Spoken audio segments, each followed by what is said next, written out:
Olá, gente, tudo bem? Olha eu novamente.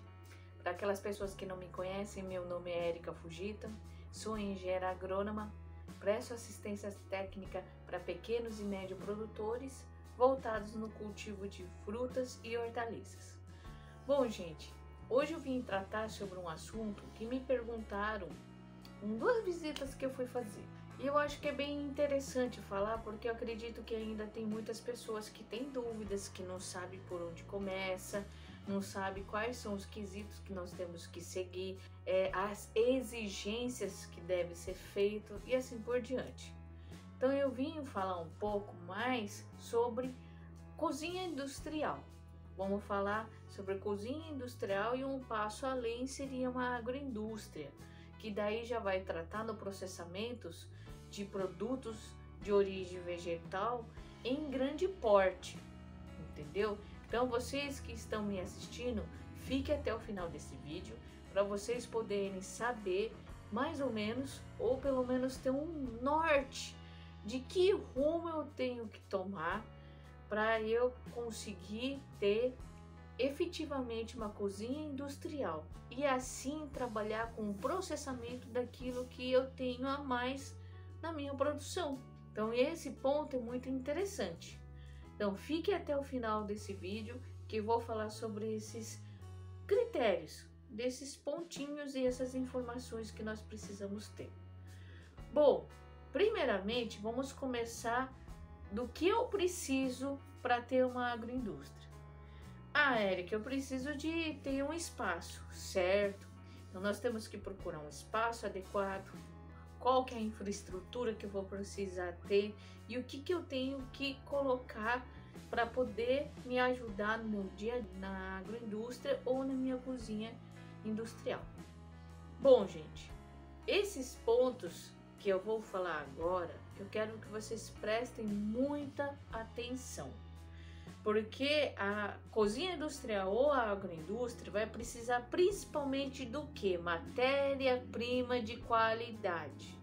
Sem matéria-prima de qualidade, eu não consigo oferecer para o consumidor um produto de qualidade acabado.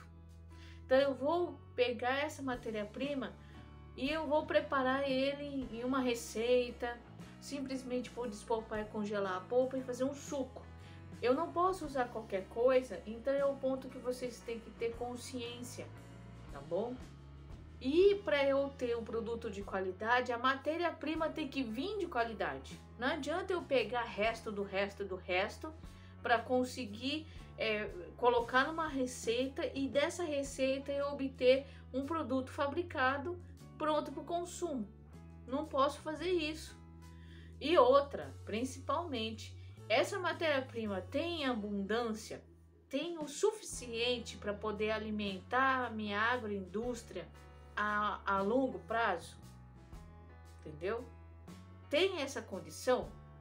Outro ponto que vocês têm que entender, o que eu quero processar?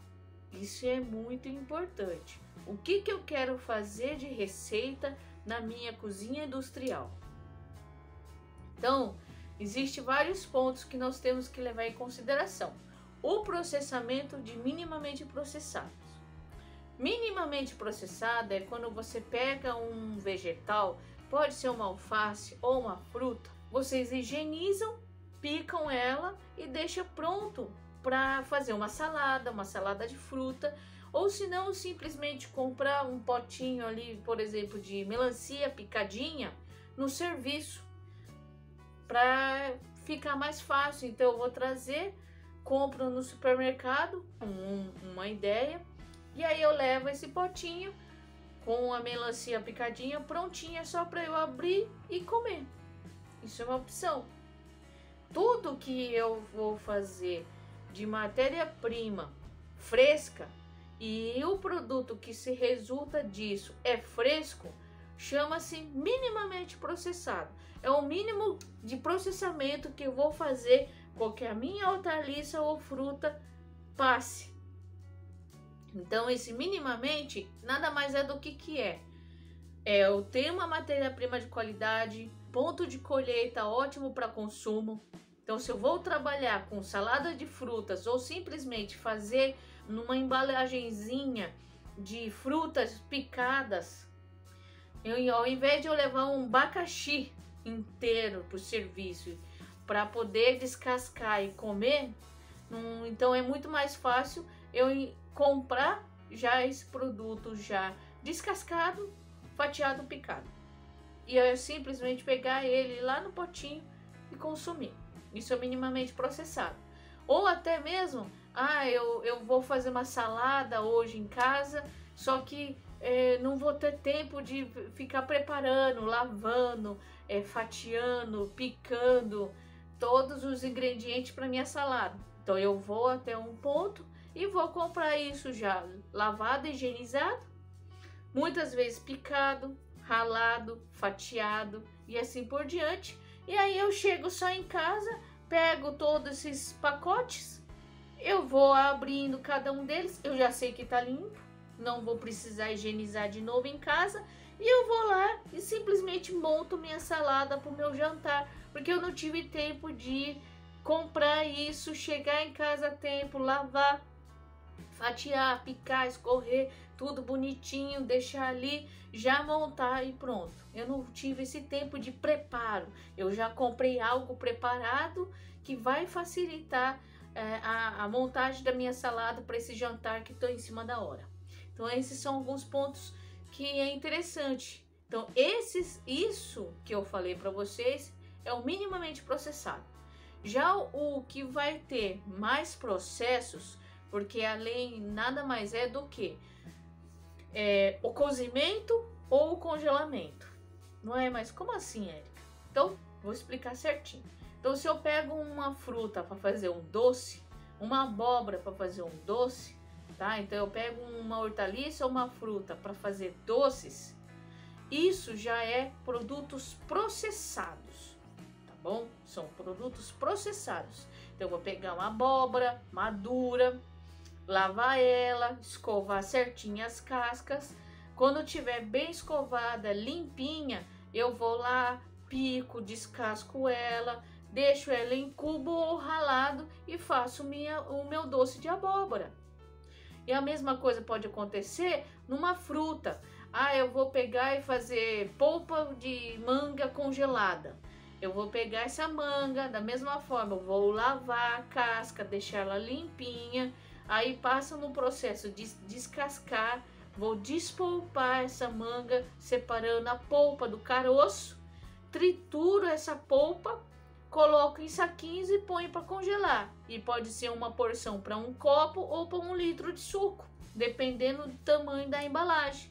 Então isso já é um processamento que é a frio, a conservação a frio. E o doce de abóbora é a conservação que passou pelo processo de calor. Só que esse produto, dentro de uma embalagem de vidro, ele pode ser armazenado fora da geladeira e não preciso necessariamente colocar na geladeira. O minimamente processado e a polpa de fruta, que eu dei como exemplo, elas têm que ser refrigeradas. A polpa mantida congelada e o minimamente processado ser armazenado no refrigerador. Tá bom? Porque nesse ponto, no caso do minimamente, nós estamos lidando ainda com uma parte da planta que ela ainda continua respirando. Não é que simplesmente você tirou a folha de alface do pé, picou uma abóbora para colocar numa bandejinha em cubos, fatiou a couve picadinha, bonitinha, só para chegar e abrir a salada, que ele parou de ter o metabolismo dela. O que é esse metabolismo? Ela continua com seus processos, só que nesse momento como parte de uma planta. Nossa, então, Érica, ela continua tendo processo metabólico? Sim, senhora. Então, nesse ponto, eu tenho que fazer o quê? Um armazenamento a frio para que esses processos que continuam numa velocidade diminua e isso aí aumente o tempo de conservação, na qual eu tenho um período pequeno, mas eu tenho para consumir. Entendeu? Que nem, por exemplo, quem é que nunca comprou couve no supermercado E aí vocês observam que eles ficam nos refrigeradores dentro do mercado. Aqueles que ficam na refrigeração é para não ter esse metabolismo tão acelerado que ela está tendo ali. Então o frio vai diminuir essa velocidade, que nada mais é que é a fase final da vida dela. Então ela vai entrar no processo de degradação, de envelhecimento, seja um termo melhor que vocês possam entender o que eu estou tentando explicar. E assim eu vou evitar que a folha da couve ela não fique amarelada. Então eu vou reduzir isso. Se eu já colho, se eu lavo seco, coloco a couve no saquinho, já armazeno no ambiente refrigerado, eu já estou controlando esse metabolismo. E se quando eu levo nesse transporte, chego no supermercado e continua a refrigeração, eu também sempre mantenho isso baixo. E quando eu compro lá no mercado, chego em casa e volto para a geladeira, mesma forma. Então esse processo de conservação frio tem que ser contínuo. Da mesma forma você comprou uma polpa congelada. Essa polpa de fruta congelada saiu da agroindústria ou da cozinha industrial já congelada. O transporte tem que ser sob refrigeração em baixa temperatura para não descongelar essa polpa. Chegou no supermercado, é colocado em freezer. Dona de casa foi lá e comprou. Rapidamente ela chega em casa e já coloca no freezer dela. E assim eu mantenho aquele produto congelado, sem perder essa característica. Aí, nesse ponto, eu tenho que ter o armazenamento a frio. Quando passa no processo de calor, o meu armazenamento é ambiente. Eu não preciso obrigatoriamente colocar num refrigerador ou dentro de um freezer, tá bom? Então, o processo de calor, que no caso pode ser o cozimento para dar um ponto de um doce, pode ser até mesmo a conserva colocada no próprio vidro de um picles. Eu não preciso ter obrigatoriamente a minha refrigeração. Então eu posso fazer um armazenamento fora, num lugar livre de luz, né, em local fresco, não com temperatura de 33 graus dentro desse armazenamento, que daí não há nada que resista também, né, gente? Então tem esses pontos. Bom, gente, essa parte que eu falei sobre o minimamente processado e o processado, distinguindo que o minimamente ele tem que ser armazenado sob refrigeração constante desde o momento que saiu lá da cozinha industrial ou da agroindústria até chegar na mesa do consumidor, tá bom? Para que eu tenha uma faixa sem altos e baixos no metabolismo dessa parte, né, que está ali na salada, por exemplo, se for um pepino em rodela, se for a alface lavada e fatiada, ou simplesmente quando eu pico uma couve, já deixo certinha, prontinha para o consumo, ou quando eu pico um repolho e assim por diante. Então esses produtos são os minimamente processados, que os únicos processos que ela sofre é corte, tá? Descasque e corte ou só corte, ok? E aí nós colocamos numa embalagem para poder manter ela livre de sujeira, porque ela foi lavada, higienizada, cortada. E dessa forma eu coloco ali. No último processo, antes do embalamento, eu aconselho passar pela centrífuga para tirar todo o excesso de água, que isso pode causar um melamento, fica meladinho esses produtos fatiados. Então, se eu consigo embalar o produto mais seco, onde tiver menor quantidade de água e umidade, eu vou aumentar meu período de conservação. Isso é um ponto muito importante, tá? Extremamente importante. Então isso é uma forma de trabalhar dentro da cozinha industrial ou agroindústria. Quando você trabalha com polpa, também vai ter um processo ali na qual vocês vão estar descascando, higienizando, né, tudo, deixar tudo limpinho, colocar numa despolpadeira para separar polpa e caroço e envasar para congelamento.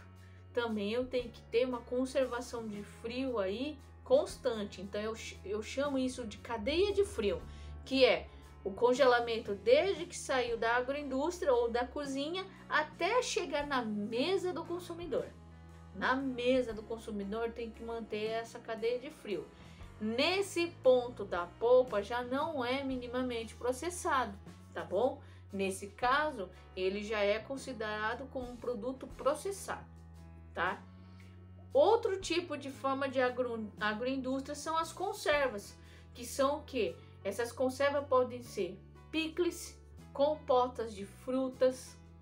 O picles geralmente são os legumes, que nem, por exemplo, o pepino, a cenoura, tem alguns ingredientes que no caso pode ser a couve-flor. Existe picles de conserva salgada, nesse caso, de beterraba, conserva salgada de couve-flor separadinho, que eu já vi, de jiló, que fica muito gostoso, até dá uma diminuída naquele amarguinho que o jiló tem. Então, você pode fazer conservas salgadas em meio ácido ou conservas salgadas somente com o salzinho mesmo. Aí existe outras formas de conservação, que é com o sal ou a adição do ácido. E esse processo aí já não precisa do armazenamento a frio. Você simplesmente tem que ter um local de estoque escuro e fresco para você poder guardar esse produto até ser comercializado. Lembrando que o interior desse depósito ou desse estoque não pode ser muito mais que 30 graus, tá bom? 30 graus já é uma temperatura razoável. Quanto menos de 30 você puder manter, melhor. Porque quer queira ou não, vocês não podem deixar de esquecer que o calor, ele acelera o processo de quê? De degradação. Ou seja, ele vai diminuir o tempo de prateleira ou a validade desse produto. Então, a conserva salgada ou a conserva ácida pode ser trabalhada com vários tipos de legumes. Então, hortaliça fruta, hortaliça raiz, que nem, por exemplo, beterraba e cenoura. Hortaliça fruta tem uma infinidade. Tudo que hortaliças à base de fruta, vocês podem fazer uma conserva ácida ou salgada. Não tem problema, tá bom? Existem várias formas e receitas possíveis por aí afora, outras familiares e outras que você pode pegar de alguém. Então isso é uma forma de processamento que você pode ter. Outra é o doce, que já entra como principal personagem as frutas. Então, doce de mamão, doce de abóbora, que também é uma fruta, só que no caso é hortaliça. Você pode ter doce de casca de melancia, tronco do mamoeiro, casca de laranja, que são as cidras. Então, vários tipos de doces à base de frutas que vocês podem estar trabalhando. E voltando na adição do açúcar. Então, quando você vai fazer uma compota de pêssego, é uma calda açucarada que você coloca ali junto com o fruto para conservar. Então, você tem um aumento aí do que? Uma calda açucarada que vai dar conservação para esse produto a médio e longo prazo, tá bom? Frutas cristalizadas, aqueles doces que passa por cozimento. Então você vai fazer uma geleia, que também é uma forma de conservação. Vocês vão fazer os doces que tradicionalmente são colocados em vidros. Isso é muito comum, tem inúmeras receitas nacionais e típicas de algumas regiões que é muito tradicional e vocês podem até aperfeiçoar para dar uma identidade no seu processo, no seu produto. Tem doces cremosos que pode ser feita com banana, então a bananada de colher que nós chamamos. Pode fazer o doce de abóbora de colher, que é aquela mais cremosa. E assim por diante, tem uma infinidade de produtos de origem vegetal que nós podemos trabalhar. Por isso que eu estou falando, qual que é o ramo? Cada ramo vai ter um processo, cada ramo de uma agroindústria ou uma cozinha industrial vai ter um processo, que é o desenho de um fluxograma, que dentro desse desenho eu tenho que mostrar todo o caminho que o produto, no caso a matéria-prima, percorreu. Então chegou a matéria-prima na minha cozinha, qual é o caminho que ele vai percorrer até o produto acabado, o que ele vai passar de processo durante a matéria-prima até o produto acabado, qual é o processo que ele vai passar para chegar até nele. Isso também tem que ser conhecido. Por isso que eu estou falando a vocês. Qual é a finalidade? Qual é a matéria-prima? Qual é o tipo de conservação que você vai empregar?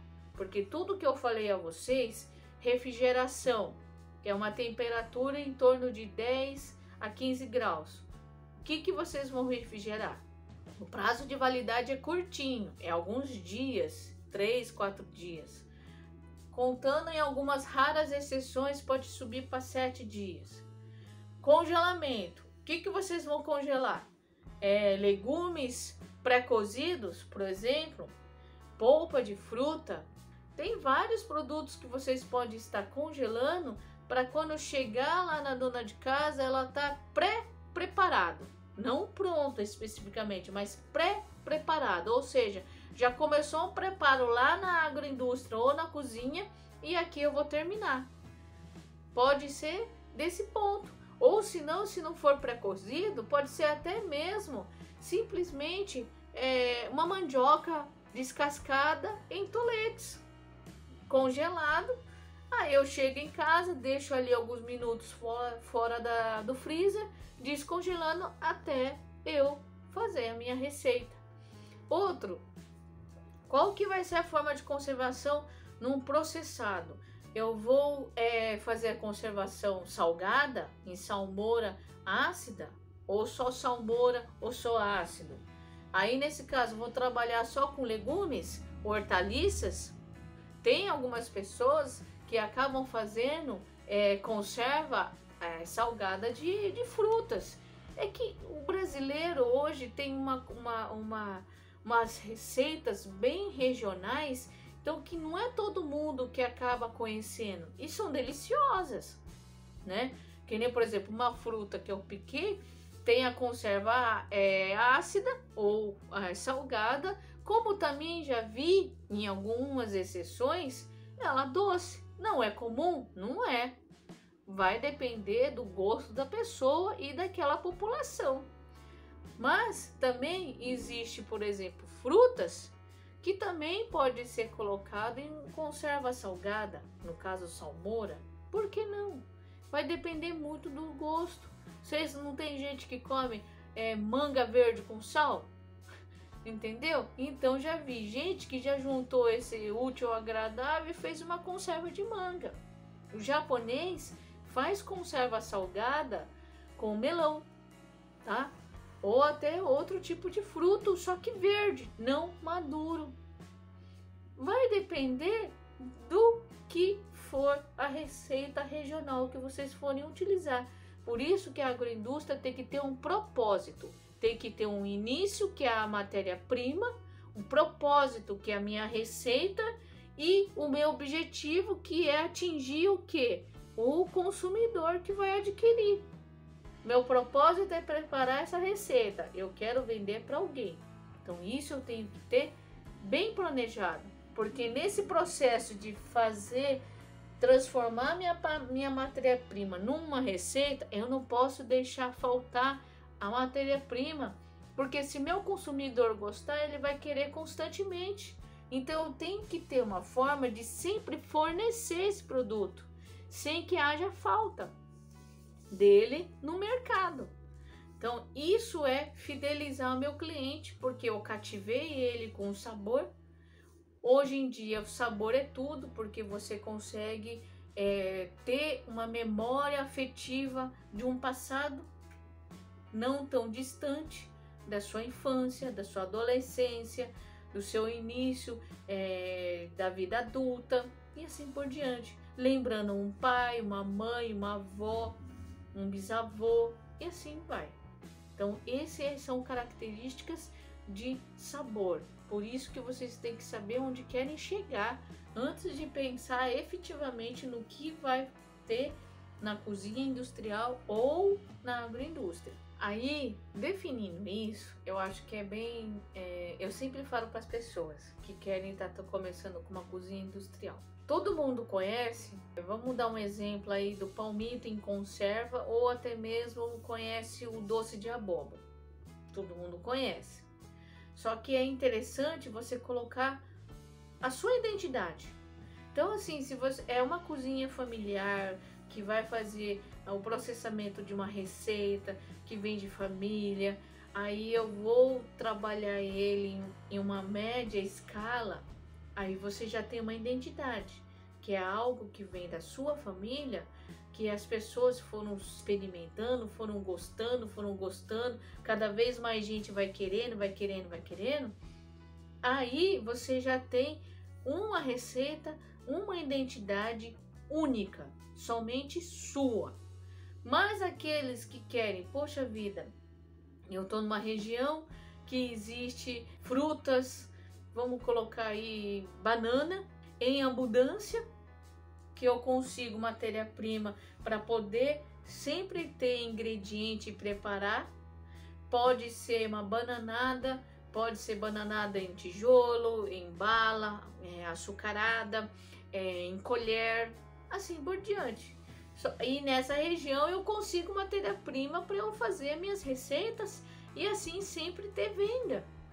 E aí a vantagem desse tipo de produto é que ele não requer uma conservação fria.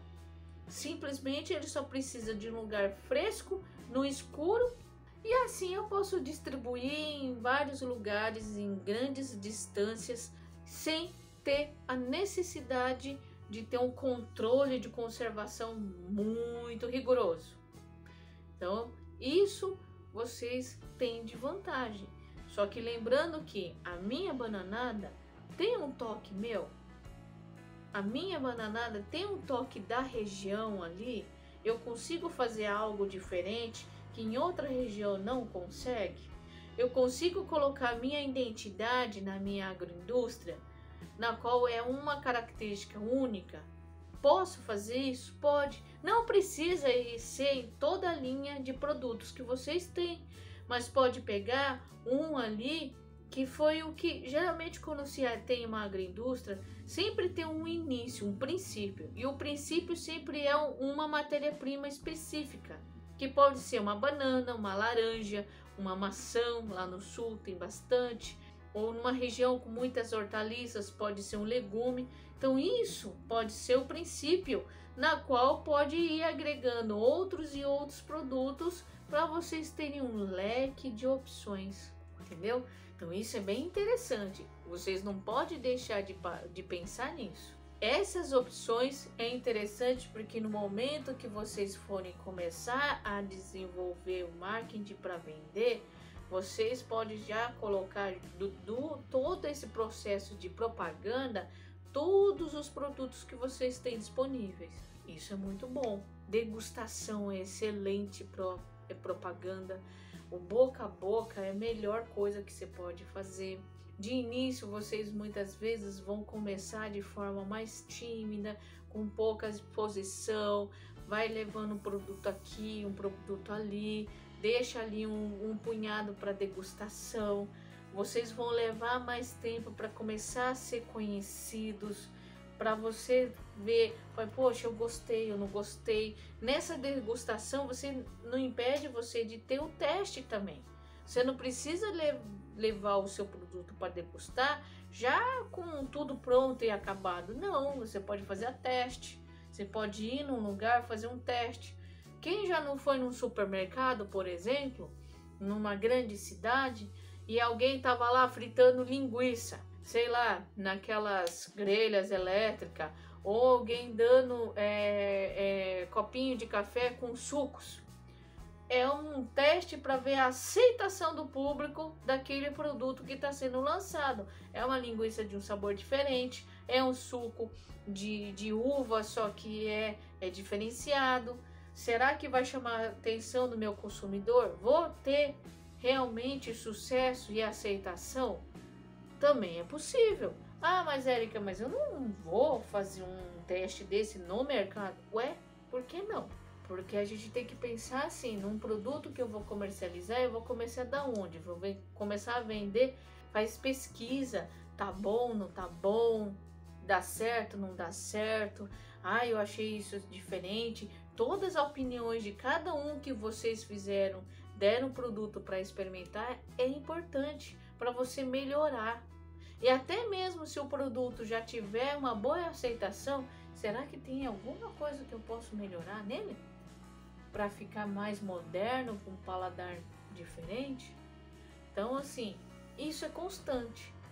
Até você conseguir fechar isso, a indústria de alimentos, que é mais ou menos esse ramo, que é o processamento, ele está em constante modificação.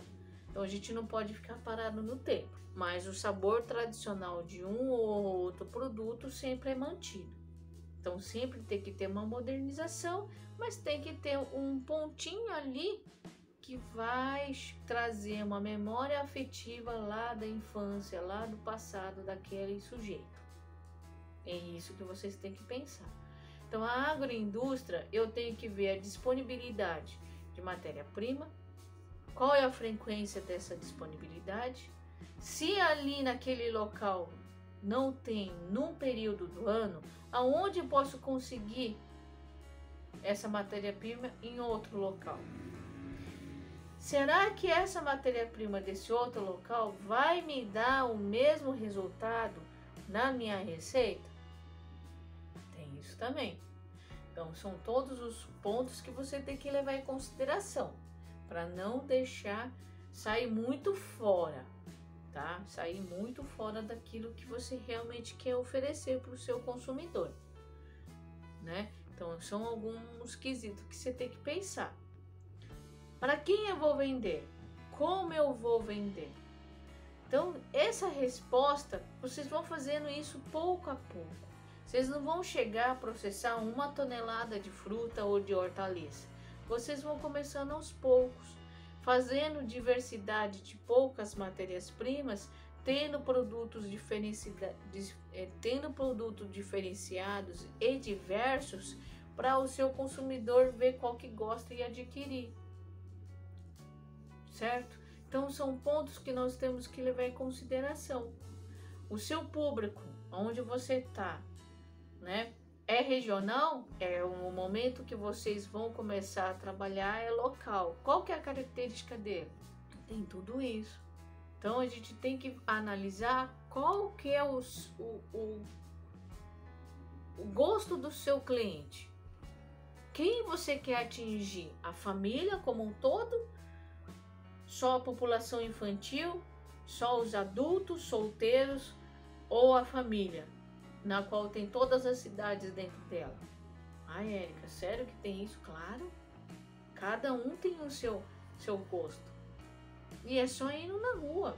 Eu lembro que várias vezes eu já participei em momentos de fazer degustação, levar produto para o consumidor degustar na rua, ou fazer uma degustação mais controlada em algumas salas, ou fazer realmente ali tete a tete com a dona de casa, gostou, não gostou, tá bom, não tá, ai, melhora nisso, então vamos lá. Isso é uma pesquisa. Tem que fazer? Claro, vocês têm que vender, não, vocês não estão processando hortaliça e fruta para deixar lá no depósito e um dia uma pessoa milagrosamente vai aparecer e comprar tudo. Ou vai descer um ônibus de excursão lá do nada e vai falar, ah, aqui tem tal doce de fulano de tal na agroindústria ou da cozinha industrial, tal, tal, tal, tal. Não, então isso vocês têm que fazer aos poucos, sempre aos pouquinhos, aí vai aumentando, vai processar agora uma caixa, aí depois vendeu, aí processa 3, aí vai processando mais e mais e mais, tudo devagar e com calma, porque o custo de processar é muito grande. Vocês gastam energia elétrica, água, dinheiro para comprar matéria-prima, embalagem, gás, se for fazer uma compota, ou até mesmo fazer um doce ali que eu preciso misturar até chegar ao ponto. Tem os ingredientes. Então, existe vários custos que vocês vão ter que vai formar lá na frente o preço final desse produto. Só que também eu tenho que pensar que esse custo todo que eu tenho não pode ser tão alto ao ponto de que ninguém possa comprar. Se acontecer isso é porque alguma coisa está errada.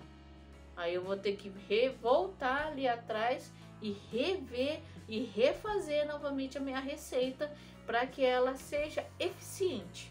Eficiente é menos gasto, menos perda de tempo, porque eu não posso fazer uma receita que demore muito para ficar pronto, não posso fazer uma receita que exija muito ingrediente, não posso fazer uma receita que gaste muita água, energia e assim por diante. Então tem que pensar nisso. Então são pontos que nós temos que levar em consideração, porque isso, todos os custos, vai refletir lá no preço final do que você vai cobrar do seu consumidor, do cliente que vai pagar aquele doce, aquela compota, aquele produto e vai levar para casa. Se você não pensar nesse gasto e não pensar o que você vai vender, aí vocês precisam avaliar certinho. E aí, graças a Deus, no mercado existem vários profissionais que possam estar ajudando. Então eu tenho que ver toda a parte de custo, todo um planejamento. Ai, Érica, mas desse jeito você me deixa desanimada. Não. Eu sou muito realista. Sempre falo para as pessoas. Eu não tô aqui para jogar um balde de água fria em ninguém. Eu só tô aqui para te falar a real. Falar o que eu preciso. Eu já acompanhei muitos processos de desenvolvimento de receita. Já acompanhei algumas agroindústrias. Já assinei algumas responsabilidades em relação a isso. Sei qual que é a característica pós-colheita, que é a matéria-prima que eu preciso ter lá do campo para fazer um produto legal. Sei o gasto disso tudo. Então nós só temos que ajustar os valores praticados naquele período. Então isso tudo dá para ser montado. É complicado? É trabalhoso, mas não é impossível. Um bom planejamento, com cuidado, cautela e o zelo, que nada mais é o que? É aquele cuidado de fazer tudo certinho e principalmente respeito para aquela pessoa que vai comprar o que você produzir, não tem como dar errado. Porque se eu respeito a pessoa que vai comprar o meu produto lá fora, eu sei que eu não posso entregar nada de baixa qualidade para essa pessoa. Eu tenho que realmente dar algo seguro para que ele sempre compre de mim e não dar motivos dele reclamar. Então eu tenho que pensar nisso.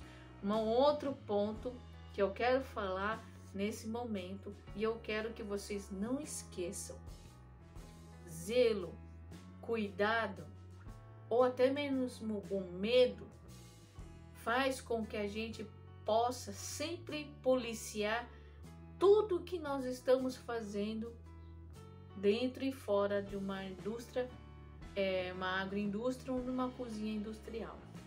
Porque dessa forma você toma cuidado se eu limpei certinho, eu higienizei, não tem nenhuma impureza, tá tudo seguro, tá bem embalado, apresentado, os ingredientes estão em harmonia, o sabor legal, aparência boa.